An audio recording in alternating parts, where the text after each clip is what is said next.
One of the most quoted passages from an English poet is that from Kipling, "East is east and west is west, and never the twain shall meet." But I remember another passage by a greater poet, David, when he said, "The mighty God, even the Lord, hath spoken, and called the earth from the rising of the sun," that's the east, "to the going down thereof," that's the west. "For out of Zion the perfection of beauty, God hath shined." And when God shone out of Jerusalem, he took away all barriers, and the Holy Ghost always says the same thing wherever he speaks, whether he speaks in the east or the west. Tonight we have with us a brother in Christ who is from the east. We from the west will give ear to Bach Singh of India, who will bring God's message to us now. Shall we pray? Our loving Heavenly Father, our mighty and our great God, God of grace, mercy, and peace, in the name of the Lord Jesus Christ, our highly exalted Savior, we seek thy face again and again to acknowledge that our sufficiency is in thee alone. O God, we thank thee and we bless thee and we adore thee. We worship thee, we magnify thee, we extol thee for thy love, which is beyond human understanding. But we thank thee, the same love is being shed abroad by the Holy Ghost in the hearts of those who are willing and prepared to welcome the living Savior. O God, we thank thee for the eternal victory wrought on the cross by our loving Savior, because of which we can enjoy unbroken and uninterrupted fellowship with thee.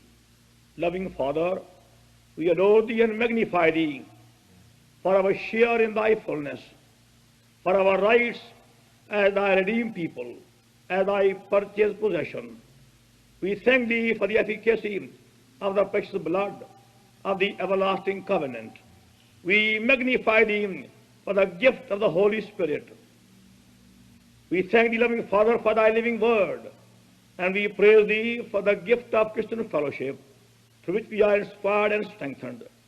O God, we thank thee for every opportunity given to us to come together to taste thy love and experience thy grace. We magnify thee for thy willingness to speak to us, even us, from thy throne of glory.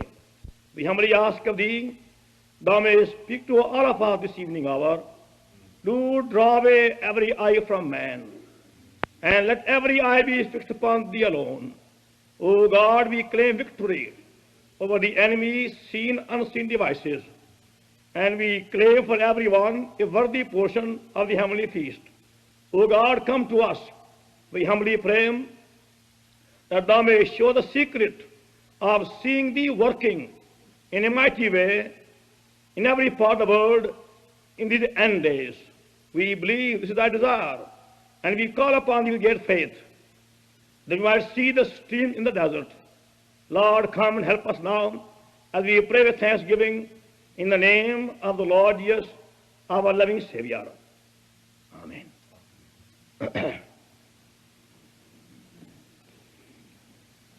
Now may I teach you from God's word just a few verses, and before doing so, I'd like to know that how many here have got their own Bibles.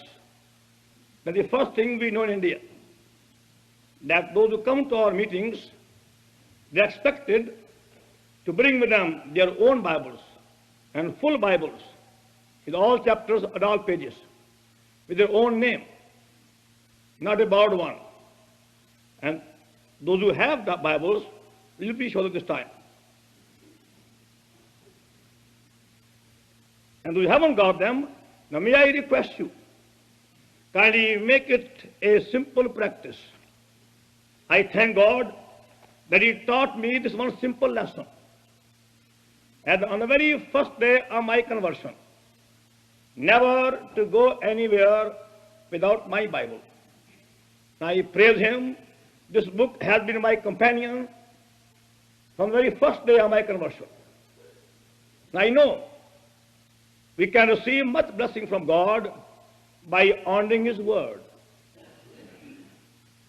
And see for yourself how many times a day God does speak. When we find time, look into the word of God. And I want humbly request you, please make it a habit. You find those who go to colleges, they carry so many books into colleges. Those who go to business, they can carry a briefcase wherever they go. But we Christians have a heavenly book to guide us every day. Those who drive a car, they never go without a map. And they go looking at the map at every stop to be sure they're on the right road. And we have to face far more dangers than on this earth because of the enemy activity. But this book is a heavenly map to guide us and show us right way every day. Now, can you see from God's word a few verses to begin with? Book of the Acts Apostles and second chapter. Book of the Acts of the Apostles, chapter 2, verse 43. And fear came upon every soul, and many wonders and signs were done by the apostles. Acts chapter 2 and verse 43. Now can we see Acts chapter 4 and verse 31. Acts 4:31. And when they had prayed, the place was shaken where they were assembled together, and they were filled with the Holy Ghost, and they spake the word of God with boldness. Now can you see chapter 5, book of the Acts, and verse 14. Chapter 5, verse 14. And believers were the more added to the Lord, but the people magnified them. But the multitude, both are men and women. Insomuch they brought forth the sick in the streets and laid them on beds and couches, that at least the shadow of Peter passing by might overshadow some of them. Now chapter 6 and verse 7. Chapter 6, verse 7.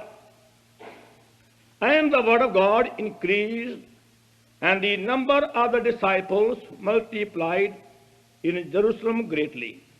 And a great company of the priests were obedient to the faith. Now to see chapter 13, book of the Acts, and verse 49.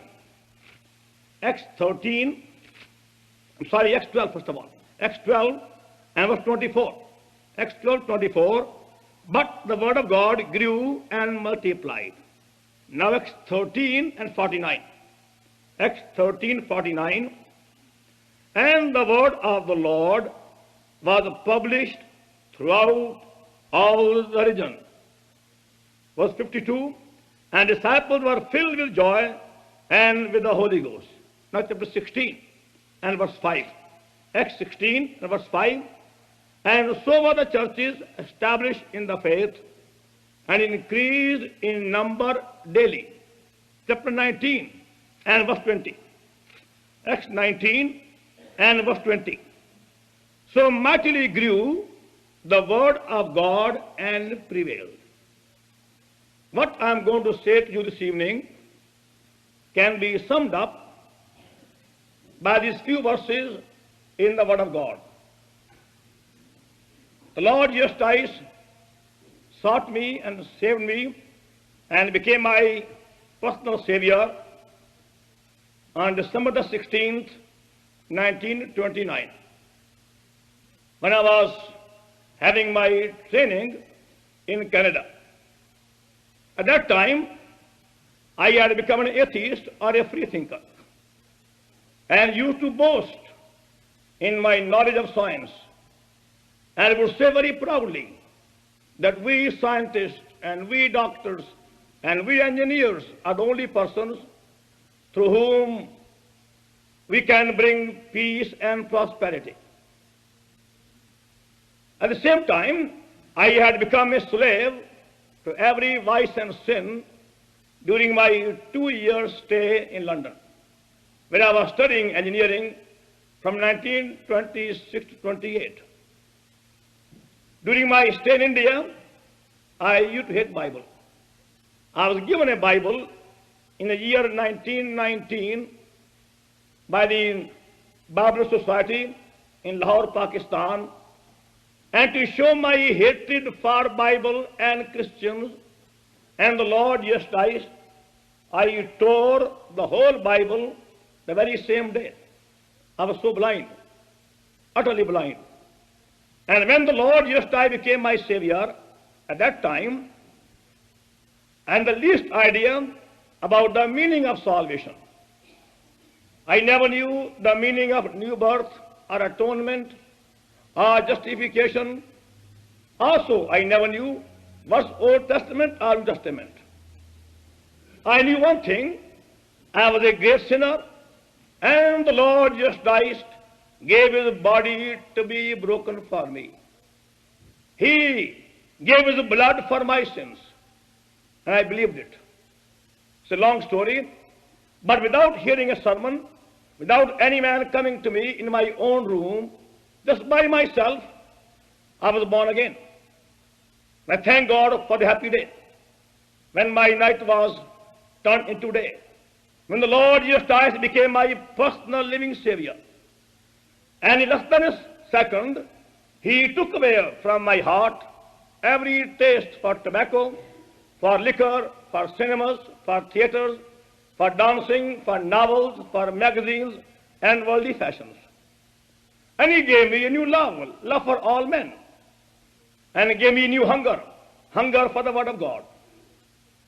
This book became to me a living book. As I read from the book of Genesis these words, and God said, and God spake, and God said, and I said, I must listen what God is saying. I believe in the whole Bible as the Word of God. And I thank God that we have a book like this to guide us daily. One Sunday morning in the month of January 1930, about 28 years ago, as I attended the Sunday service with the Christian and Missionary Alliance, Winnipeg, Canada, after the meeting was over, I was standing outside, and one very tall man called Mr. Flynn, working in the police of CNR, came to me and shook my hands and said, "Brother, why don't you go to India and preach the gospel?" I said, "Mr. Flynn, I'm an engineer. I have spent 5 years in studying for engineering. And to make things worse, I stutter, I stammer, and I'm very nervous. I can't even stand before a small company of 20 people. And how can a man like me, so handicapped, a stammerer and a stutterer and so nervous, ever be a public speaker?" He did not say any more. But for 2 years, these words were being brought to me again and again. Why don't you go to India and be my witness? I would say, "Lord, I promise thee, I will give thee all my income. I have absolutely no desire to earn money for myself. I don't want a building or a car for my comfort. Oh God, I promise thee, I'll give thee all my income." But God said again and again, "I do not want your money, I want you." I will say, "Lord, please don't make me a preacher. I can't be a preacher. Lord, take my money, but please, don't make me a preacher." But God said, "I don't want your money. I want you, I want you." After 2 years of battle, on the 4th April 1932, I decided. And Lord said to me that night, "I accept you for my service on 3 conditions. First of all, withdraw all your claim from your property in India At that time, my father had some property, a factory and houses in Pakistan. And God said to me, never tell any human being by letter, by hint, by suggestion about your material financial need. Tell me about it. Secondly, do not join a society, serve all equally, as I command you. And thirdly, do not make your own plans. Let me lead you day by day. I never knew again what these words really meant. I said, Lord, without any question, I accept. It was settled. I came to India in 1933, 25 years ago. And I had the joy and the privilege to travel from North India to South India, West India to East India. And as I traveled in India, I saw to my disappointment spiritual barrenness among so-called Christians. Now, going by numbers, there are about 6 million Indian Christians, by name I mean. But going by experience, there would be hardly 2 or 3% who ever had the experience of new birth. By name, so many. But by experience, a very small number. And I would say something gone wrong somewhere. When I see the Word of God, I see in Hebrews chapter 13 and verse 8, Jesus Christ the same yesterday, today, and forever. Going by St. John chapter 14 and verse 12, our Lord says, and greater things than these ye shall do also. Again our Lord says in Matthew 28 and verse 20, behold, I am with you always. But I said, why is it we don't see the power of our Lord in India as we see recorded in the Word of God? Something gone wrong somewhere.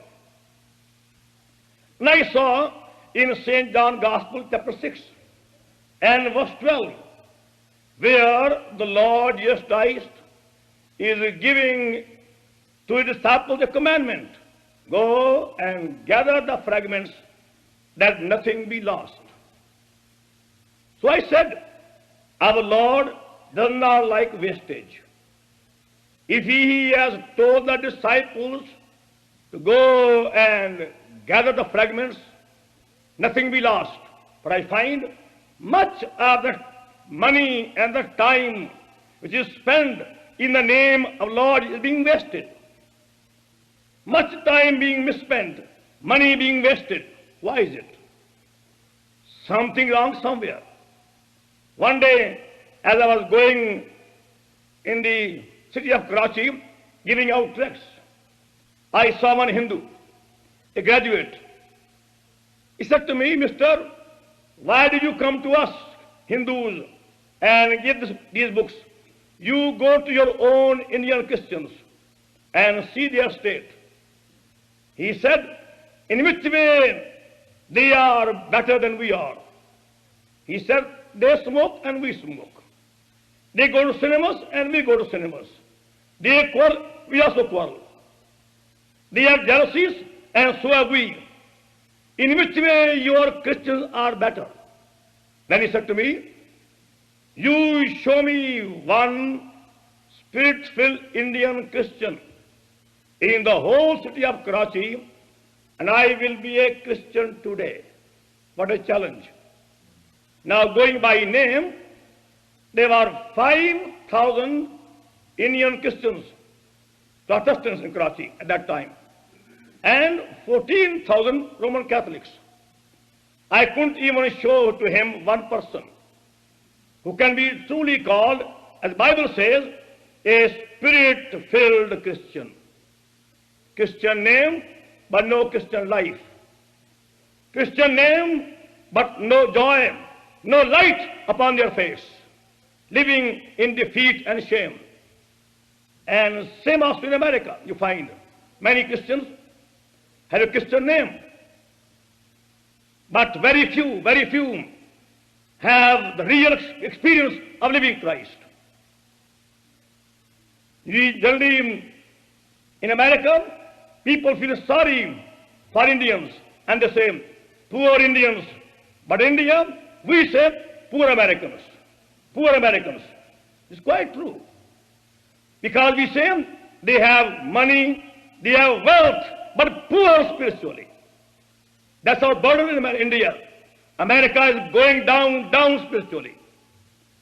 Only name, good building, but no power. Large numbers, but no life, no fellowship there. Thank God for those few who have life of God, but very few. There are very many. Anyway, my point was, as we went about, a challenge came. In which way your Lord is better than our gods?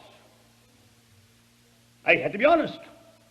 I had to admit that all these things were found among Christians. Jealousies, quarrels, hidden sin. Hatred and love for money and greed was there. But I felt this book is the Word of God.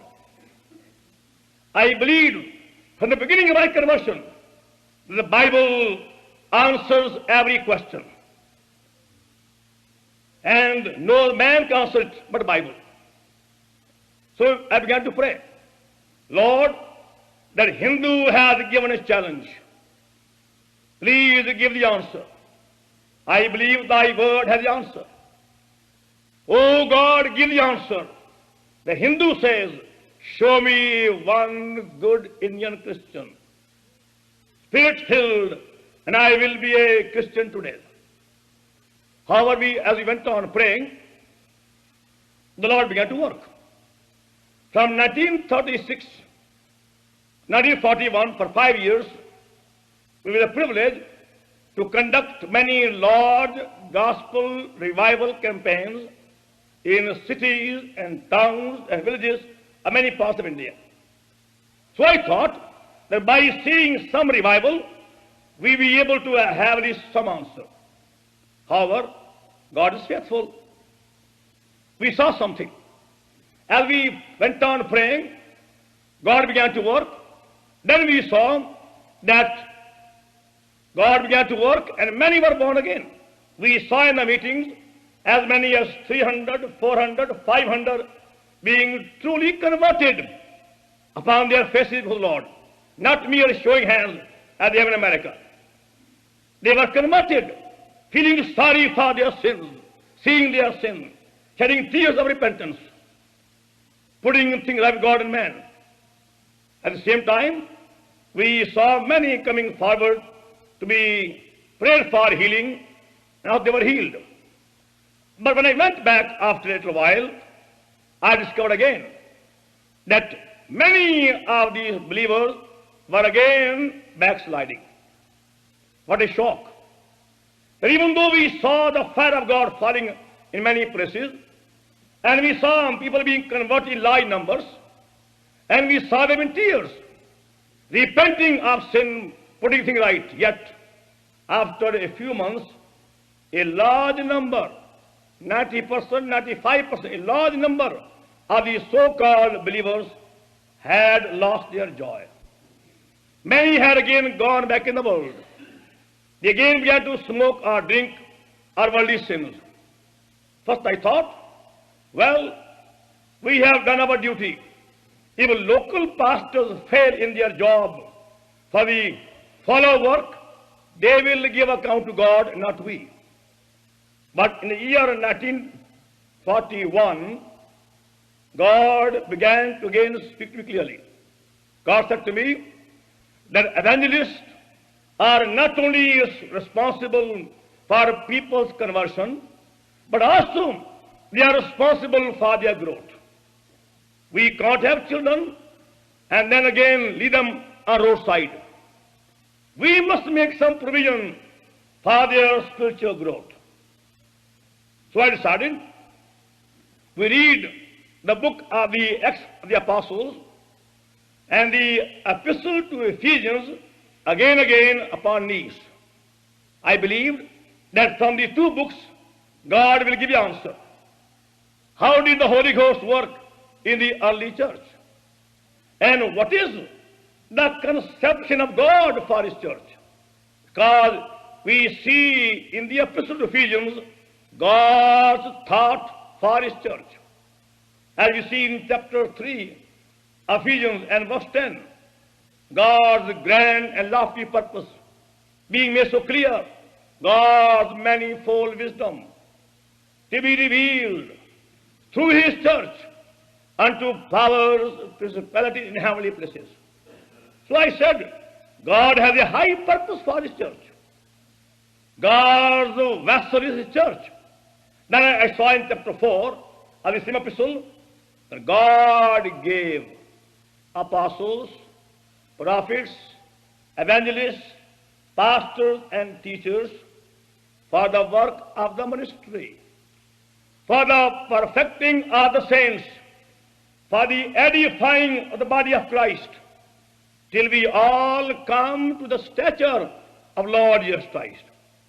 So I saw clearly that people cannot attain spiritual maturity without the help of pastors or teachers, as God's word says.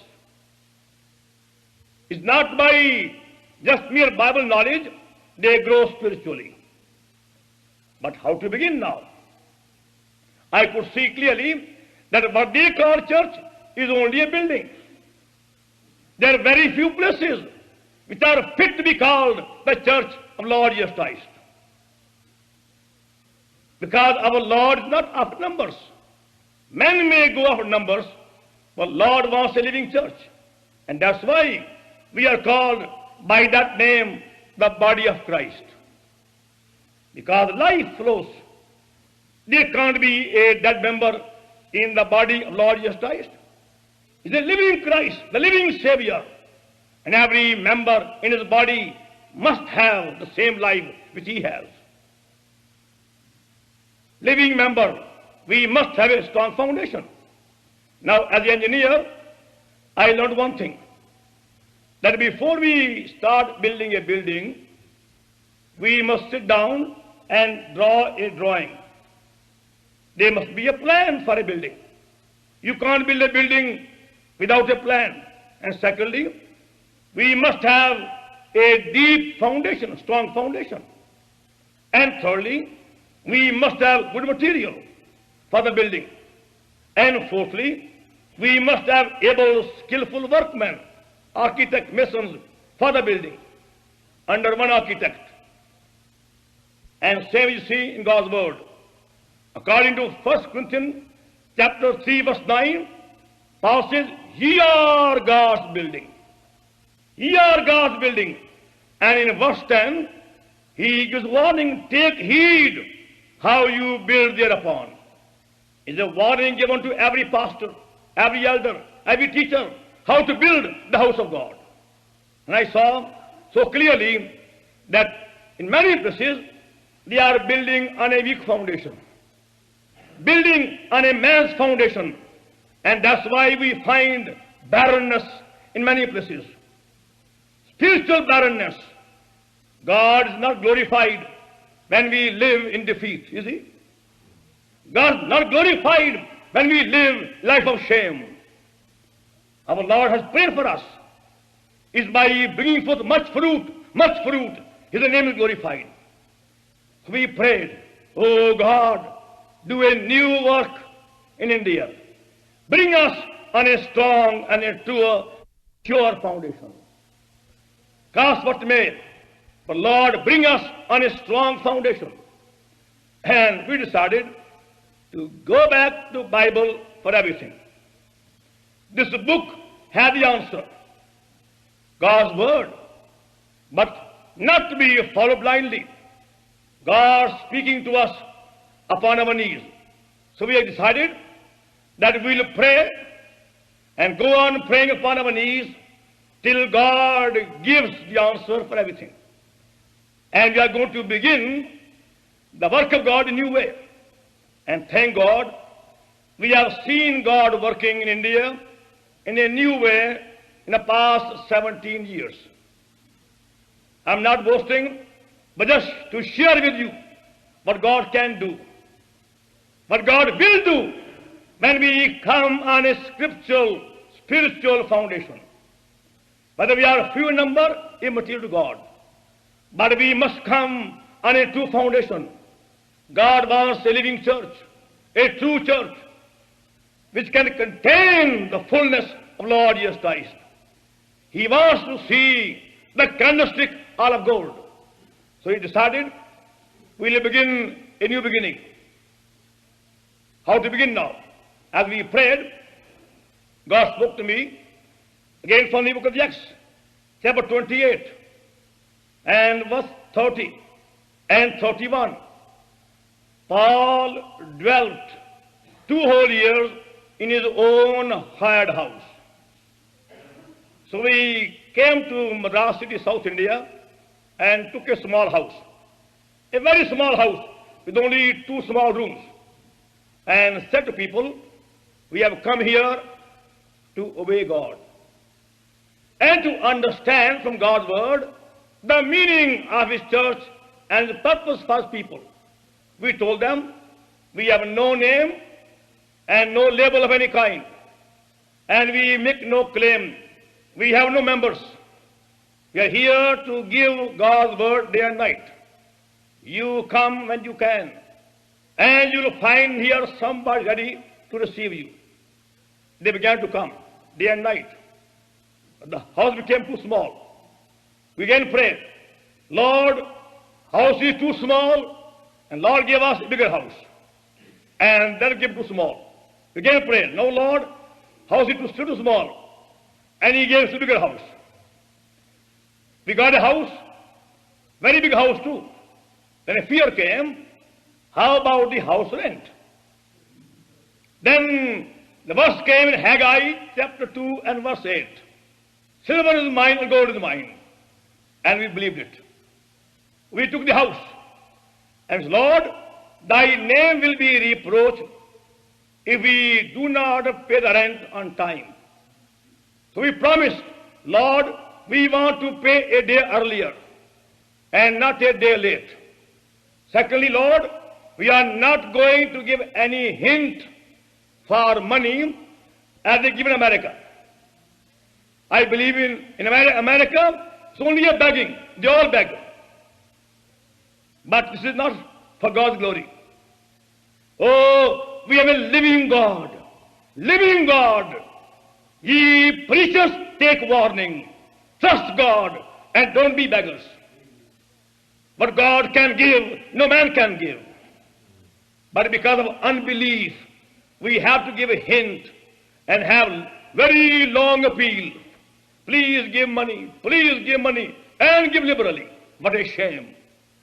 As if our God is dead.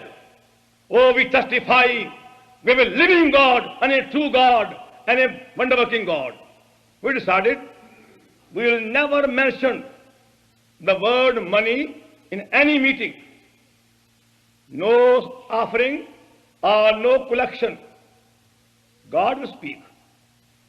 And for the past 17 years, he has supplied every need. We have India no lack. God meets every need. And thank God, he never fails. As time went on, Lord began to draw people from all parts. They came in large numbers. Then we said, now let us see, how did the early believers used to worship? Again, we went upon our knees in prayer. And we saw from chapter 2 and onwards, the early believers used to gather for worship. Not for sermons, first of all. The main purpose for Sunday was first worship, a pure worship, a heartfelt adoration. So we told them now, first of all, we are going to give God his portion. He has saved us, washed us, delivered us, and made us his own. Come on, let us worship him in a simple language. And we gave them a time to worship, that both men and women can worship God upon their knees, not in chairs. They humbled themselves, came upon their knees, and what a joy. For 3 hours, they went on worshiping God. Oh God, I love thee. I adore thee. I worship thee. I magnify thee. I praise thee. Thou art mine. I am thine. Thank thee for the hope of thy coming, and so on. They went on, worshiping God in a song, in a chorus, or in a simple human language. After they had fully worshipped God, then we gave a very solemn warning. Now, before we take part in the Lord's table of breaking of bread, please be sure you take part worthily.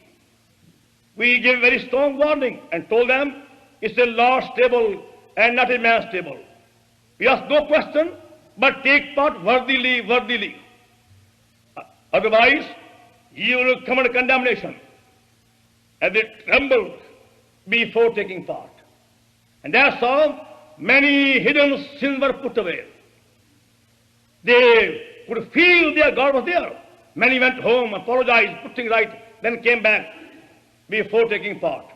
Afterwards, we had God's message as God led.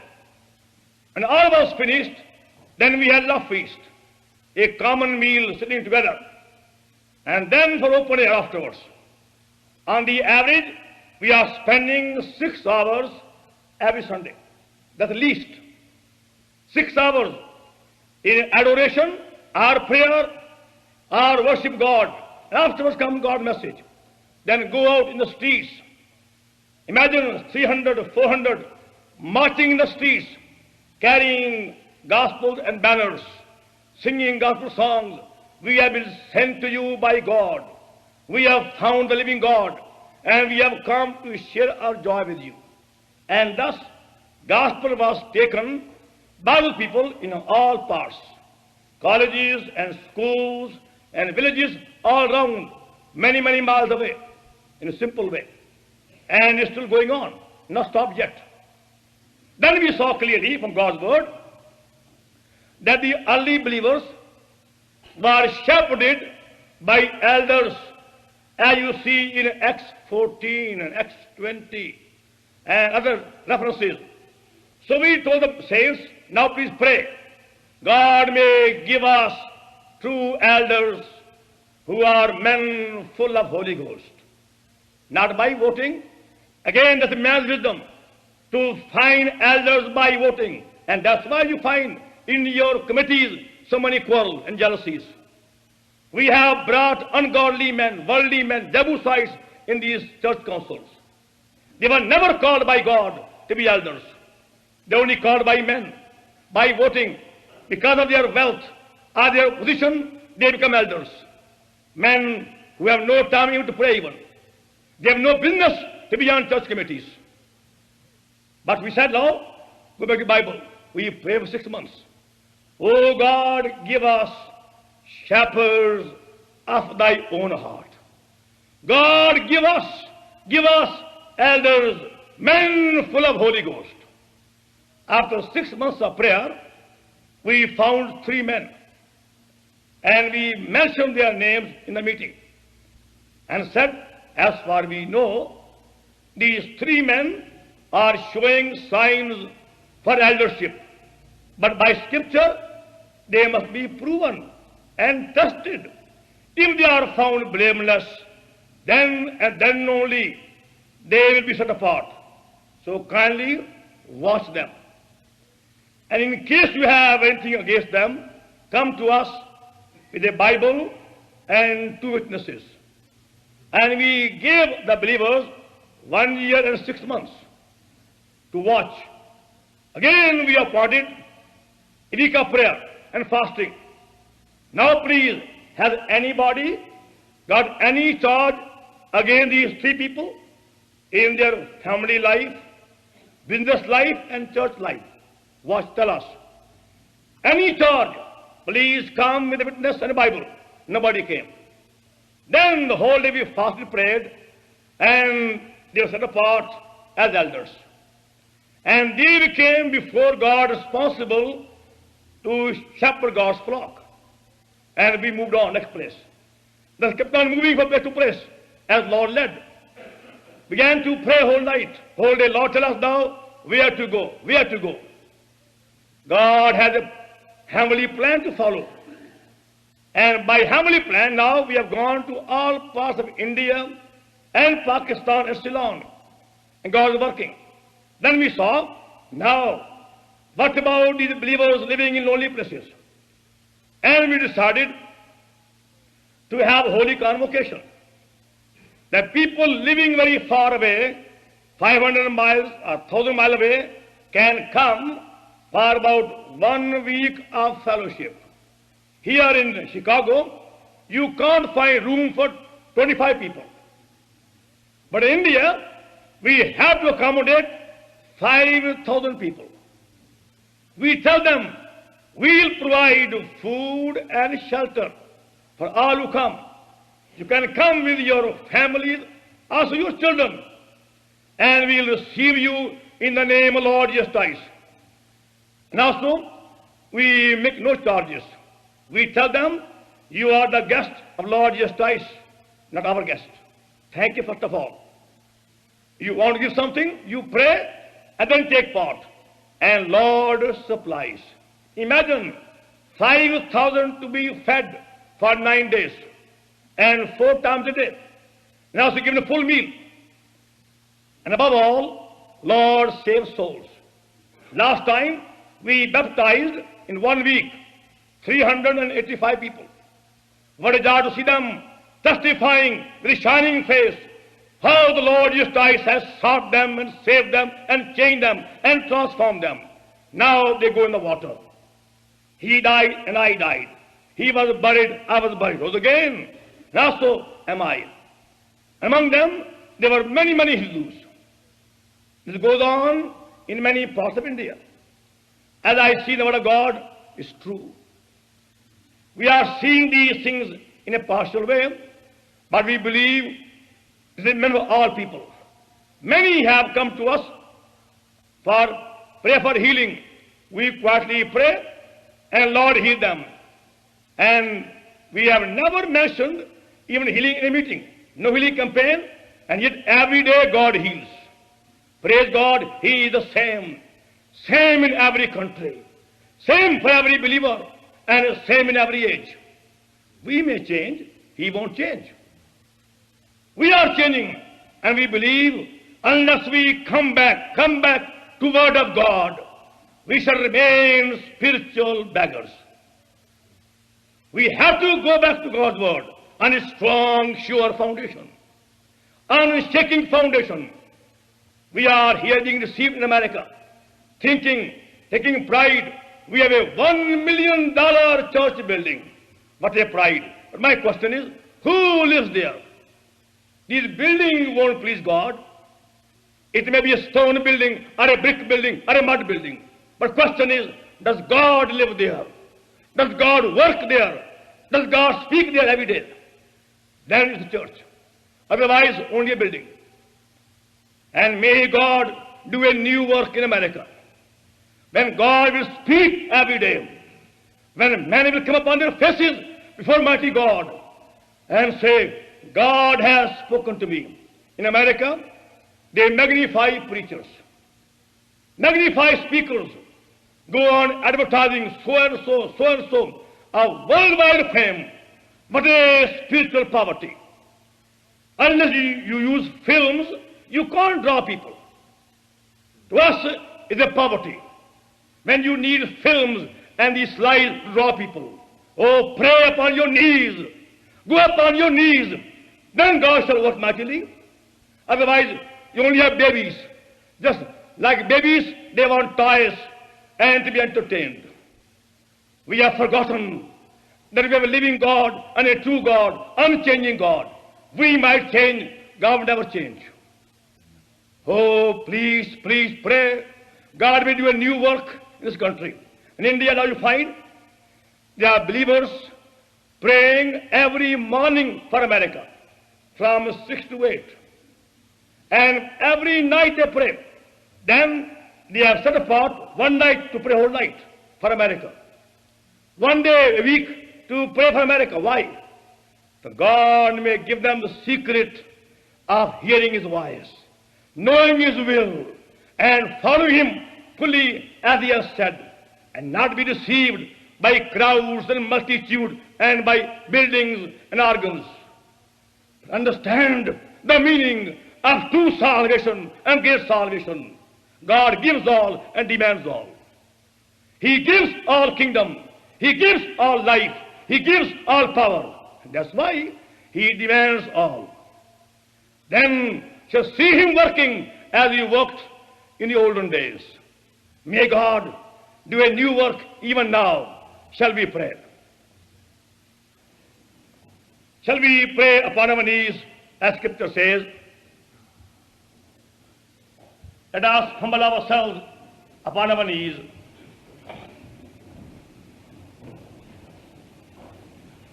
And quietly offer our Lord a new way.